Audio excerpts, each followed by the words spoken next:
মানসুর ইবনে আম্মার বর্ণনা করেন, আমার একজন বন্ধু ছিল যে জীবনে অনেক গুনাহ করেছিল, নিজের উপর জুলুম করেছিল, নিজের উপর অবিচার করেছিল। অতঃপর সে আল্লাহ তাআলার কাছে তাওবা করে।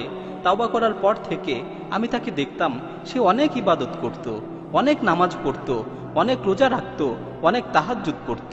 হঠাৎ করে একদিন তাকে খুঁজে পাচ্ছিলাম না। আমি তার খোঁজে তার বাড়িতে গেলাম। আমি দরজায় গিয়ে আওয়াজ দিলাম, ভিতর থেকে তার মেয়ে বের হয়ে আসলো। আমাকে জিজ্ঞেস করলো, কাকে খুঁজছেন? তখন আমি বললাম, তোমার আব্বুকে যে বলো অমুক এসেছে। অতঃপর আমাকে ভিতরে আসতে বলা হলো। আমি ভিতরে প্রবেশ করলাম। আমি দেখলাম সে বাড়ির মাঝখানে শুয়ে আছে। তার চেহারা বিকৃত হয়ে গেছে, তার চোখগুলো বড় বড় হয়ে গেছে। তখন আমি তার এই অবস্থা দেখে বললাম, হে আমার ভাই, আমার ভয় হচ্ছে। হে আমার ভাই, তোমার এই অবস্থা দেখে আমার ভয় হচ্ছে। তুমি বেশি বেশি করে লা ইলাহা ইল্লাল্লাহ বলতে থাকো।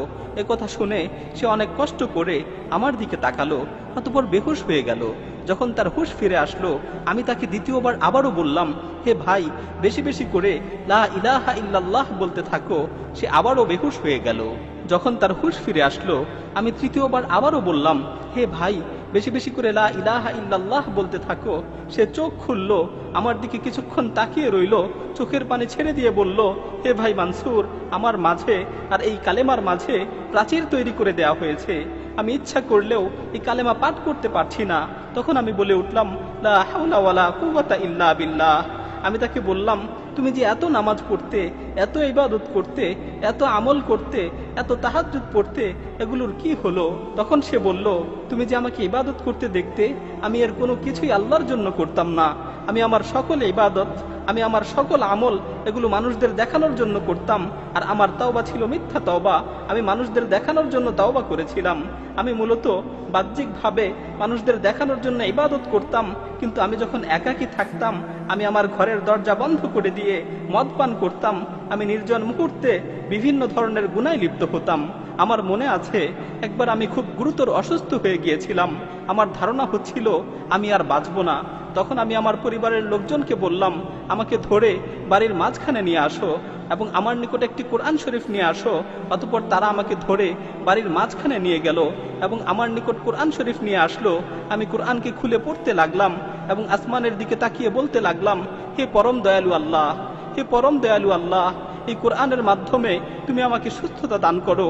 আমি তোমার সাথে ওয়াদা করছি, আমি তোমার সাথে প্রতিজ্ঞাবদ্ধ হচ্ছি, আমি আর কোনোদিন গুনাহ করব না, আমি আর কোনোদিন গুনার দিকে পা বাড়াবো না।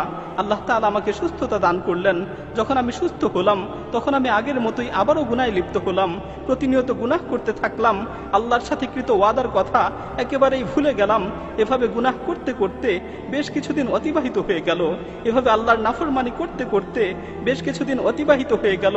অতঃপর আমি দ্বিতীয়বার আবারও অসুস্থ হয়ে পড়লাম। আমি কঠিন রোগে আক্রান্ত হলাম। আমার আবারও মনে হচ্ছিল যে আমি আর বাঁচব না, আমি আর পৃথিবীতে থাকতে পারবো না। তখন আমি আমার পরিবারকে আবারও বললাম, তোমরা আমাকে উঠানে নিয়ে চলো, আমার কাছে কোরআন নিয়ে আসো। আমি প্রথমবারের মতো দ্বিতীয়বার আবারও প্রার্থনা করলাম। আমি আবারও আকাশের দিকে দুহাত তুলে বললাম, হে আমার প্রতিপালক, হে আমার প্রতিপালক, হে পরওয়ারদিগার, এই কোরআনের মাধ্যমে তুমি আমাকে সুস্থতা দান করো। আল্লাহ তাআলা আমার ডাকে আবারও সাড়া দিলেন, আমাকে রোগ থেকে মুক্তি দিলেন। আমি আবারও অঙ্গীকার করলাম যে আমি আর কখনোই গুনাহ করব না, আমি আর কখনোই গুনার দিকে পা বাড়াবো না। কিন্তু দ্বিতীয়বারেও আমি আমার অঙ্গীকারের কথা আবারও ভুলে গেলাম। আমি আবারও গুনায় নিমজ্জিত হলাম। আমি আবারও গুনার সমুদ্রে হাবুডুবু খেতে লাগলাম। এভাবে বেশ কিছুদিন অতিবাহিত হয়ে গেল। এরপর আমি তৃতীয়বার আবারও অসুস্থ হয়ে পড়লাম, যা তুমি এখন দেখতে পাচ্ছ। অতঃপর আমি আমার স্ত্রীকে বললাম, আমাকে উঠানে নিয়ে চলো, আমার কাছে কোরআন নিয়ে আসো। তারা আমাকে উঠানে নিয়ে গেল, আমার কাছে কোরআন নিয়ে আসলো। অতঃপর এবার যখন আমি তিলাওয়াত করার জন্য কোরআনকে খুললাম, আমি দেখতে পেলাম কোরআনের সমস্ত পৃষ্ঠাগুলো সাদা হয়ে গেছে। পুরো কোরআনের মাঝে একটি অক্ষরও আমার চোখে পড়ল না। আমি বুঝতে পারলাম আসমান ও জমিনের অধিপতি আল্লাহ সুবহানাহু ওয়া তাআলা আমার উপর রাগান্বিত হয়েছেন। আসমান ও জমিনের অধিপতি আল্লাহ সুবহানাহু ওয়া তাআলা আমার উপর ক্রোধান্বিত হয়েছেন, কারণ আমি বহুবার তার সাথে ওয়াদা করেছি, বহুবার ওয়াদা ভঙ্গ করেছি। আমি বহুবার তার কাছে তাওবা করেছি, বহুবার তাওবা ভঙ্গ করেছি। তিনি আমাকে অনেকবার সুযোগ দিয়েছেন, কিন্তু আমি বারবার এই সুযোগের অপব্যবহার করেছি। আমি বুঝতে পারলাম যে আল্লাহ তাআলা আমার উপর রাগান্বিত হয়েছেন। তাই আমি আসমানের দিকে হাত তুলে বললাম, হে আল্লাহ, আমাকে এই বিপদ থেকে মুক্তি দাও। হে আল্লাহ, আমাকে এই বিপদ থেকে রক্ষা করো, আমাকে এই বিপদ থেকে উদ্ধার করো। আমি যখন এই কথাগুলো শেষ করলাম, আমি শুনতে পেলাম কেমন যেন আসমান থেকে আমাকে লক্ষ্য করে বলা হচ্ছে, তুমি যখন বিপদে পড়ো তখনই আমার কাছে আসো, আর যখন বিপদ শেষ হয়ে যায় তখন আবারও গুনায় লিপ্ত হও। তোমাকে আমি কতবার বিপদ থেকে উদ্ধার করেছি, তোমাকে কতবার বিপদ থেকে রক্ষা করেছি, কিন্তু তুমি একবারও নিজেকে শুধরানোর চেষ্টা করনি। মানসুর ইবনে আম্মার বলেন, এ কথা শুনে আমি ক্রন্দন করতে করতে তার কাছ থেকে উঠে গেলাম। আমি যখন বাড়ি থেকে বের হওয়ার জন্য দরজার কাছাকাছি পৌঁছলাম, তখন পিছন থেকে সংবাদ আসলো সে মারা গেছে, সে মৃত্যুবরণ করেছে। সে তওবা না করেই মৃত্যুবরণ করেছে। তার মাঝে ও তাওবার মাঝে প্রতিবন্ধকতা সৃষ্টি করে দেওয়া হয়েছে। প্রিয় ভাই ও বোনেরা, আল্লাহ তাআলা আমাদেরকে তওবা করার সুযোগ দিয়েছেন।